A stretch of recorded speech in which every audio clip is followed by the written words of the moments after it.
नमस्कार. सर्व महिला आणि मुलींचं YBD अकॅडमी या मराठी एज्युकेशनल यूट्यूब चॅनलवरती स्वागत आहे. अंगणवाडी सुपरवायझर भरती म्हणजेच मुख्य सेविका पर्यवेक्षिका असं देखील त्याला म्हटलं जातं. या पदाची जाहिरात प्रसिद्ध झालेली आहे. एकूण जागा 272 जागांसाठी जाहिरात प्रसिद्ध झालेली आहे. या जाहिरातीबद्दल सर्व माहिती सांगणार आहे. याच्यामध्ये शैक्षणिक पात्रता काय आहे, याच्यामध्ये कोण फॉर्म भरू शकतो, अर्ज कधीपासून कधीपर्यंत करायचे आहेत, सर्व माहिती सांगणार आहे. फक्त व्हिडिओ शेवटपर्यंत बघा आणि अशाच प्रकारच्या माहितीसाठी अपडेटसाठी अजूनही चॅनलला सबस्क्राईब केले नसेल तर सबस्क्राईब करा आणि बेल आयकॉनलाही ऑन करा. याच्यामध्ये एक गोष्ट लक्षात घ्या, 2 वर्षापासून जवळ कोर्ट केस चालू होती या जाहिराती संदर्भात आणि शेवटी ही जाहिरात प्रसिद्ध झालेली आहे. सर्व माहिती समजून सांगणार आहे. फक्त एकच गोष्ट लक्षात घ्या, व्हिडिओ शेवटपर्यंत बघा म्हणजे संपूर्ण माहिती समजून येईल. आणि या पदभरतीसाठी आपण जो स्पेशल टेलिग्राम महिला आणि मुलींसाठी बनवलेला आहे, लिंक डिस्क्रिप्शन मध्ये आहे, जॉईन करून घ्या. तुम्हाला सर्व अपडेट तेथेच बघायला भेटेल. ही जाहिरात देखील तुम्हाला तेथे बघायला भेटेल. तर एकात्मिक बाल विकास सेवा योजना आयुक्तालय येथून ही जाहिरात प्रसिद्ध करण्यात आलेली आहे. एक गोष्ट लक्षात घ्या, अंगणवाडी सुपरवायझर, मुख्य सेविका, पर्यवेक्षिका ही नावे जरी वेगवेगळी असली तरी पद हे एकच आहे. लक्षात घ्या, वेगवेगळी नावे आहेत. ही जाहिरात प्रसिद्ध करण्यात आलेली आहे. आता याच्यामध्ये कोण फॉर्म भरू शकता? ही भरती सरळ सेवेची भरती नाही. याच्यामध्ये सर्व मुली याच्यामध्ये फॉर्म भरू शकत नाही. ज्या आधीच अंगणवाडीमध्ये महिला कामाला आहेत ते याच्यामध्ये फॉर्म भरू शकता. आणि सरळ सेवेची जाहिरात म्हणजे सर्व मुली फॉर्म भरू शकतील. ही जाहिरात कधी येईल ही देखील पुढे सांगणार आहे. त्यासाठी व्हिडिओ शेवटपर्यंत बघा. तर इथं काय म्हटलेलं आहे, सर्व विभाग आहे, विभागीय उपायुक्त, महिला बाल विकास विभाग, कोकण जे विभाग आहे, अमरावती, नागपूर, नाशिक, सर्वांना हे पाठवण्यात आलेले आहे. काय म्हटलेलं आहे विषय, अंगणवाडी सेविकातून मुख्य सेविका पदोन्नती कोट्यातील निवडीने या प्रकारातील रिक्त पदभरती संदर्भात ऑनलाईन पद्धतीने अर्ज सादर करण्याच्या सुधारित पात्रता लक्षात घेऊन कार्यवाही करण्याबाबत. सुधारित पात्रता सर्वात महत्वाची आहे, नीट समजून घ्यावं लागणार आहे तुम्हाला. हे वेगवेगळे संदर्भ दिलेले आहेत, वेगवेगळे परिपत्रक आहे, ते तुम्हाला मी सांगत बसणार नाही, ते तुम्ही जाहिरातीमध्ये बघू शकता. कोण याच्यामध्ये फॉर्म भरू शकतो लक्षात घ्या. ठीक आहे. महिला व बालविकास विभाग शासन निर्णय वगैरे दिलेला आहे 3 जुलै 2026 चा नुसार.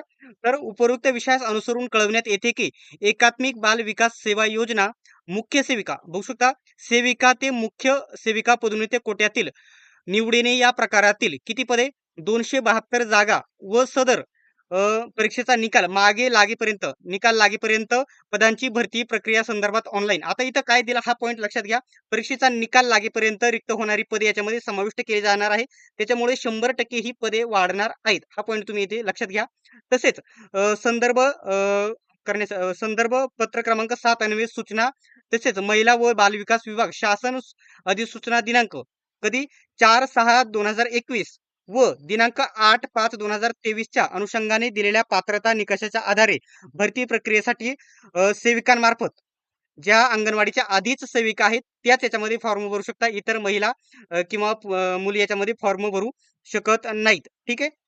आता याच्यामध्ये एक गोष्ट लक्षात घ्या, जी रीट होती बघू शकता, उच्च न्यायालय मुंबई, उच्च न्यायालय खंडपीठ नागपूर येथे केस दाखल करण्यात आलेली होती. त्याच्यानुसार ही जाहिरात प्रसिद्ध करण्यात आलेली आहे. नागपूर खंडपीठ दिनांक 8/5/2026 रोजी दिलेल्या आदेशात मुख्य सेविका आणि पर्यवेक्षिका म्हणजे हे एकच, मुख्य सेविका, पर्यवेक्षिका आणि सुपरवायझर हे वेगवेगळे नावे आहेत, एकच पद आहे, ही गोष्ट लक्षात घ्या. या पदाच्या बाबत महिला व बाल विकास विभाग अधिसूचना दिनांक 4/6/2021 रोजी सेवा नियम प्रवेश जाहीर करण्यात आलेला होता. त्याच्यानुसार याची एक गोष्ट लक्षात घ्या, ती 45 वर्षाची अट रद्द करण्यात येऊन सूट देऊन इथे 50 वर्षापर्यंत महिला याच्यामध्ये फॉर्म भरू शकतात. ठीक आहे. आता 1 जानेवारी 2026 रोजी म्हणजे 1/1/2025 अर्ज भरण्याची सूचना आहेत. लक्षात घ्या. आता हे तुम्हाला अर्ज वगैरे कधी करायची आहे याची माहिती डायरेक्टली मी तुम्हाला देणार आहे. बघू शकता. आता मुख्य पात्रता काय आहे लक्षात घ्या. बघू शकता, ज्या वर्षी विभागीय परीक्षेचे आयोजन करणे प्रस्तावित आहे त्या वर्षी 1 जानेवारी रोजी सलग 10 वर्ष सेवा पूर्ण केलेली असावी. त्या महिलेने सेविका म्हणून 10 वर्ष त्यांनी सेवा म्हणजे काम केलेलं असावं अंगणवाडीमध्ये. विनाखंड म्हणजे या ठिकाणी गॅप वगैरे नसावं. विनाखंड नियमित सेवा पूर्ण केलेल्या सेविका बघू शकता फॉर्म भरू शकता 1/1/2025 पर्यंत. त्याच्या अगोदर 1/1/2025 पर्यंत त्याच्या अगोदर तुम्ही 10 वर्ष कंप्लीट केलेलं असावं. म्हणजे दिनांक 1/1/2025 रोजी 50 वर्ष पेक्षा जास्त नसेल अशा महिला याच्यामध्ये फॉर्म भरू शकता.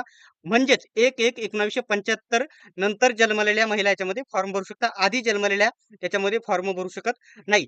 आता मागे एक जी आर आलेला होता त्याच्यामध्ये म्हटलेलं होतं याच्यामध्ये 12वी पास महिला म्हणजे 12वी पास अंगणवाडी सेविका याच्यामध्ये फॉर्म भरू शकत होत्या. परंतु आता त्या याच्यामध्ये फॉर्म भरू शकत नाही. याला ग्रॅज्युएशन तुम्ही पदवीधर असणे गरजेचे आहे.